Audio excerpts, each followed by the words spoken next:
بسم اللہ الرحمن الرحیم۔ السلام علیکم، امید ہے آپ سب خیریت سے ہوں گے۔ آج میں آپ کو بتاؤں گی اللہ تعالیٰ کا صفاتی نام ہے الحافظ۔ الحافظ الحافظ اللہ تعالیٰ کے عظیم ناموں میں سے ہے۔ اس کا تعلق عاجزی سے، تکبر ختم کرنے میں اور اللہ تعالیٰ کی قدرت کے اظہار سے ہے۔ الحافظ کا مطلب ہے نیچا کرنے والا، پست کرنے والا، تکبر کرنے والوں کو گرانے والا، اپنی حکمت سے درجات کو کم یا زیادہ کرنے والا۔ اللہ پاک جسے چاہے عزت دے، جسے چاہے اس کی بڑائی ختم کر دے۔ یا حافظ پڑھنے کے فائدے جو ہیں، تکبر اور غرور ختم ہو جاتا ہے۔ اگر انسان کے دل میں غرور ہے، انا ہے، ضد ہے، تو یا حافظ پڑھنے سے عاجزی پیدا ہوتی ہے۔ ظالم اور دشمن کے شر سے حفاظت اللہ پاک عطا فرماتے ہیں۔ کچھ علماء کے مطابق یہ بھی ہے کہ یہ ذکر دشمن کے غرور کو توڑنے کے لیے بھی ہے اور ظالم کے مقابلے میں اللہ تعالیٰ کی مدد کے لیے بھی یہ پڑھا جاتا ہے۔ اللہ تعالیٰ کے سامنے جھکنے کی توفیق آپ لوگ میں اللہ پاک پیدا فرما دیتے ہیں۔ یہ نام انسان کو اللہ کے بہت قریب کر دیتا ہے۔ آپ کو عبادت میں خشوع پیدا ہو جاتا ہے، آپ کو عبادت میں سکون محسوس ہونا شروع ہو جاتا ہے۔ یہ گناہوں سے بچنے میں آپ کے لیے مددگار ہے۔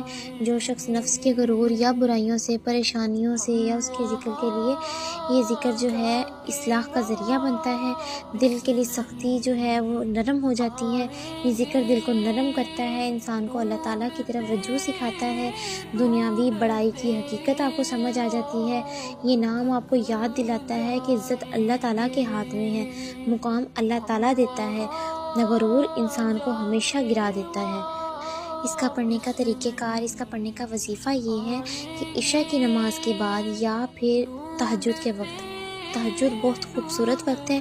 اگر آپ کوئی بھی وظیفہ کرنا چاہتے ہیں تو اسپیشلی آپ اس وقت کیا کریں۔ اللہ پاک سب کو تہجد کی نماز پڑھنے کی توفیق دے۔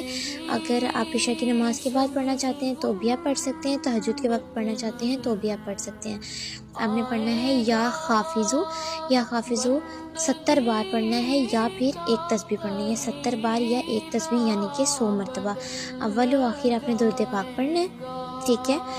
اور پھر ایک تسبیح کرنے کے بعد آپ نے اللہ تعالیٰ سے دعا کرنی ہے کہ یا اللہ مجھے عاجزی عطا فرما اور مجھے تکبر سے بچا۔